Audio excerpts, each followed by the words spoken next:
Salve, servo da música, servo da igreja. Como é que vocês estão? Estamos aqui para nossa reflexão das antífonas do Ó, essa semana que precede o Natal. Nós estamos no 17, 18, 19, 20, quarto dia. Vamos ver a quarta antífona hoje. Vamos meditar a quarta antífona e aprender a cantá-la posteriormente, certo? Então, as antífonas de Natal, as antífonas do Ó, preparação para o Natal, são um excelente percurso de meditação para a vinda de Jesus, o grande Emanuel, que é o nome de Jesus na última antífona. Como eu expliquei no primeiro dia, cada dia tem a palavra Ó no início, por isso antífonas do Ó, que é esse Ó de maravilhamento, de admiração, de encanto diante do milagre que é a transformação, a vinda de Deus, a encarnação de Deus na Terra. Então, após esse maravilhamento, cada antífona vai chamar esse Cristo que se faz homem por um nome. E essa sequência de antífonas vai fazer uma espécie de resumo da história da salvação, desde quando Deus criou tudo, desde quando Deus entregou as tábuas dos mandamentos a Moisés, isso foi na segunda, desde quando Deus, após chegarem na Terra Prometida, concedeu à família, à tribo ali de Davi, na pessoa de Jessé, que é o pai de Davi, a raiz de Jessé, de onde iria nascer o Salvador. A gente está no período dos reis, dos grandes reis, patriarcas, reis. E agora a gente vai falar exatamente de Davi, que é esse grande representante aí da linhagem de Cristo. A gente sabe que a linhagem de Cristo é uma linhagem terrena dentro da cultura hebraica, dentro da família judaica, hebraica, para justamente provar que a salvação vem daquele povo, mas é uma salvação que se estende a todos os povos. Depois, nas próprias antífonas, a gente vai meditar isso. Mas hoje, a antífona de hoje medita... Acho que está um pouquinho torto aqui o nosso pedestal. Deixa eu ver se eu melhoro um pouco. Hoje, nas antífonas, a gente medita exatamente sobre Cristo, que é a chave de Davi. Cristo ontem foi a raiz de Jessé, ou seja, ele é esse estandarte. O que é? É esse tronco que é levantado e que diante desse tronco, esse estandarte, eu expliquei ontem, vocês assistem a live de ontem, ele fará todos os reis se calarem, se curvarem diante dele. E hoje, esse Cristo, que é a chave de Davi, né? Essa menção é feita por Isaías. Aliás, todas essas menções das antífonas do Ó estão no livro de Isaías, que Isaías é o profeta por excelência para narrar a vinda de Cristo, a vinda de Salvador na Terra. Mas elas estão em outros lugares, e hoje essa menção à chave de Davi está no livro do Apocalipse. A gente vai encontrar essa mesma citação da chave de Davi no livro do Apocalipse. Ele é a chave, e essa chave, que é cetro da casa de Israel, Davi, cetro da casa de Israel, ele é a pessoa principal aí da história dessa linhagem de Davi, é o próprio Davi. Depois de Davi, a gente vai ter a construção do templo por Salomão, onde vão colocar a Arca da Aliança. Tem um pouquinho de história aí da salvação no Antigo Testamento.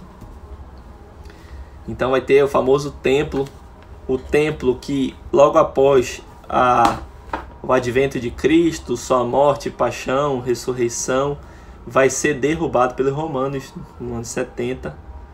E isso aí já vem ecoando desde Isaías, de que Deus não estava desejando um templo, um único templo, que o templo principal, como falou hoje o meu pároco na homilia, são os nossos corações. Ele tem que repousar nos nossos corações. E o templo onde se encontra, a igreja onde nós vamos, é o local que todos reconhecem comunitariamente que ele está presente e repousa nos nossos corações através da Sagrada Eucaristia. Tá? Então, chave de Davi. Eu vou ler o texto. Primeiro eu vou ler o texto da tradução da CNBB, que está na Liturgia das Horas, como eu venho fazendo todos os dias. Depois eu vou ler a adaptação, a tradução que é mais fiel ao latim, aqui do livro das monjas beneditinas de Itapecerica da Serra, do mosteiro Nossa Senhora da Paz. Elas tentam manter a ordem das palavras e a tradução mais próxima, e a CNBB tenta, é uma tradução válida, oficial, tenta manter a musicalidade do texto, a métrica do texto, né? Tá? Isso é importante, esse comentário do Rafael. Sim, o meu pároco também fala a mesma coisa, que o tempo perfeito foi Nossa Senhora. Me dei só um minuto. Tenho que entregar uma chave aqui. Estou de volta. Pausa para os comerciais.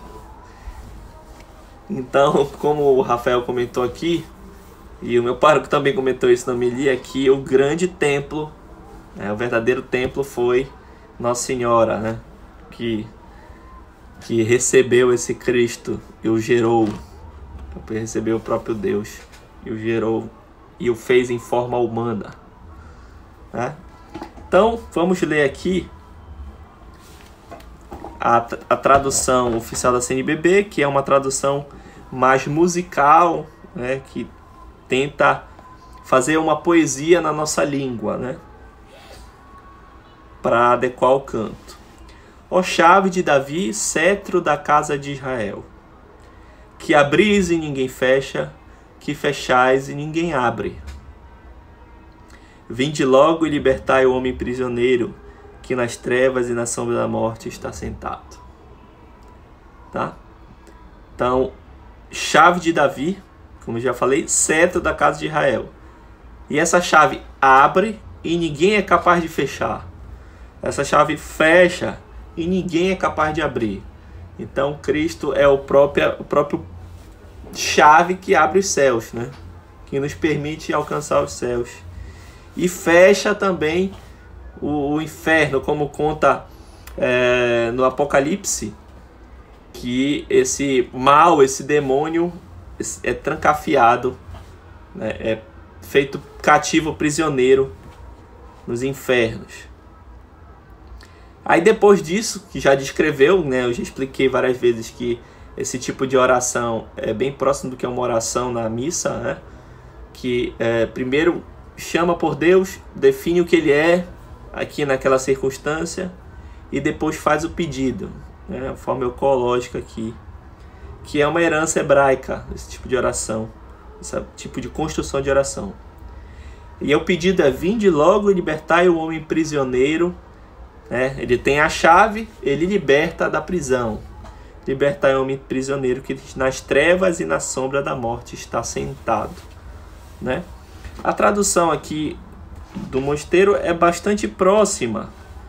Ele vai assim, vai ter momentos que ele vai ligar a chave de Davi e cetro da casa de Israel. Aqui não, só tem uma vírgula. Que abre e ninguém fecha. E aí ele tira o que? Fechais e ninguém abre. Vinde, libertai. Aí é que ele troca um pouco, ele coloca prisão antes, não coloca homem prisioneiro. Ele coloca libertai da prisão o cativo, né? O latim está dizendo et educ vinctum de domo carceris, né? Educ libertai vinctum, que está no vínculo, que está na corrente, a casa da corrente, domo carceris, né? A casa da prisão, domo carceris, e assentado nas trevas e à sombra da morte, né? Que aí ele faz questão de botar e a sombra da morte, como está em latim, e não e na sombra da morte. E ele puxa o assentado para antes, porque sedentem in tenebris, aparece antes a palavra assentado. Sedentem in tenebris, assentado nas trevas. Então, faz uma tradução mais próxima ao latim. Então, compreendamos então essa antífona, que é riquíssima. Ela é a do centro. Vamos colocar assim, esse número 7, que é um número que remete a uma simbólica. O 7 está em vários lugares aí da Bíblia, do Novo Testamento. Então, o 7 é um número de uma perfeição. Lembrar aí de perdoar 70 vezes 7. E aqui eu tenho o equilíbrio, o centro do 7, o meio do 7. Eu tinha 3 antífonas para um lado, 3 antífonas para o outro. E nós estamos na quarta, que é o ponto central do processo das antífonas. E que vai fazer uma citação ao Apocalipse, a parousia, o fim dos tempos, que é a chave de Davi que abre e fecha como ponto central. A partir daí, a partir da próxima, a gente já tem uma transição para a chave de leitura cristã. A partir do Oriens e Orex, a gente vai ver que existe já uma chave de leitura. Claro que todas têm uma chave de leitura cristológica, sempre o Cristo, mas a gente ainda está no Antigo Testamento, essa central, que também é Davi, que também o Davi o Cristo é o filho de Davi, da linhagem de Davi. Então ela tem esse aspecto central aí que comunica as duas partes dos dois grupos de antífonas de 3 e 3, como nós vamos ver. Assim como a sétima, a última, vai ser também simbolicamente importante, é o próprio Ó Emanuel, o Deus conosco. Tá? Quando chegar lá, a gente vai meditar ela. Passemos então ao canto. Hoje eu dei uma melhorada para não ficar... Então, vocês veem que sempre do lado tem a indicação da leitura, confrontar Isaías 22, 42, 7, de onde é tirado a O Claves David. Deixa eu só abrir aqui no tablet, fica maior para mim. Vocês acompanhem aí, é plenamente possível de ler. Eu já falei e repito, as melodias elas são iguais, é uma melodia tipo que forma esse grupo de antífonas. Então o texto é adaptado e todas o O vai começar na mesma ideia, vai começar com um pequeno melisma, O, a primeira nota conduzindo para a segunda, O clavis David, né? É bem fluida na primeira nota, O clavis David, et sceptrum domus Israel. Então, domus Israel, et sceptrum domus Israel. E aí, cetro de Israel, qui aperis et nemo, qui aperis et nemo claudit, que abres e ninguém fecha. Qui aperis et nemo claudit, claudis et nemo aperit. E que fechas e ninguém abre. E nós temos dois melismas destacando tanto o que fecha, ninguém fecha, né, o melisma ascendente, e ninguém abre o melisma descendente. Vou fazer de novo essa frase inteira. Qui aperis et nemo claudit, claudis et nemo aperit. E aí termina a primeira parte. Uma barra inteira. Vem o pedido agora. Vem a súplica. Veni et educ ventum. Veni et educ ventum neodomo. Olha só, afinar aqui. Esse fone me atrapalha um pouco, não consigo ouvir minha voz. Mas eu tenho que usar ele aqui porque está muito barulho ao redor. Tirar um lado. Veni et eductum de domo carceris. Veni et eductum. Venctum, destaque nessa palavra. Venctum, por causa da união NC. Veni et eductum de domo carceris. Mais uma vez. Veni et eductum de domo carceris.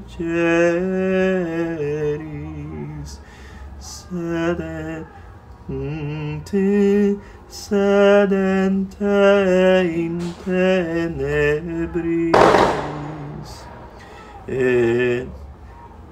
Sedente in tenebris et umbra mortis. Mais uma vez o sedente. Sedentem in tenebris et umbra mortis. De novo, vamos fazer inteira antífona para a gente cantar o Magnificat. Oh, clavis David. Mais uma vez, vamos arredondar mais esse clavis, uma sílaba de destaque aqui. Temos esse neuma que é uma clivis episemada sobre ele. O que é isso? Esse é o desenho vermelho que está em cima. Oh, clavis David, et nomus Israel, qui aperis et nemo claudis et nemo aperi. Veni et eductum de domo carceris. Sedentem in tenebris et umbra mortis. Vamos cantar aqui a nossa Magnificat.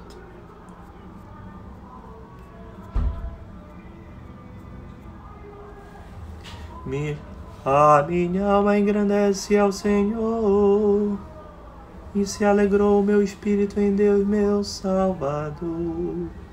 Pois ele viu a pequenez de sua serva, desde agora as gerações hão de chamar-me de bendita. O poderoso fez em mim maravilhas, e santo é o seu nome. Seu amor de geração em geração chega a todos que os respeitam. Demonstrou o poder de seu braço, dispersou os orgulhosos, derrubou os poderosos de seus tronos e os humildes exaltou. De bem saciou os famintos e despediu sem nada os ricos. Acolheu a Israel seu servidor, fiel ao seu amor. Glória ao Pai, ao Filho e ao Espírito Santo. Glória ao Pai, ao Filho e ao Espírito Santo, assim como era no princípio, agora e sempre. Amém. E aí entoa-se de novo a antífona O clavis David. Bem, estamos exatamente no meio do nosso caminho de meditação, de aprendizado e de aprofundamento em direção à celebração do Natal por meio das antífonas do O. Amanhã nós vamos falar da antífona O Oriens, que também tem muita coisa interessante, muito belíssimo o sentido, o significado, a simbólica dela, tá? Já começando a chegar no que já é a chave cristológica de tudo. Nós temos ainda a Oriens, tá? A quinta, a sexta será a Orex, só recordar a expressão inteira. Orex Gentium, rei dos povos, rei das pessoas, rei das gentes. E O Emanuel, que é a última. Fiquem com Deus, até amanhã, que vai ser dia 21 de dezembro. Um abraço.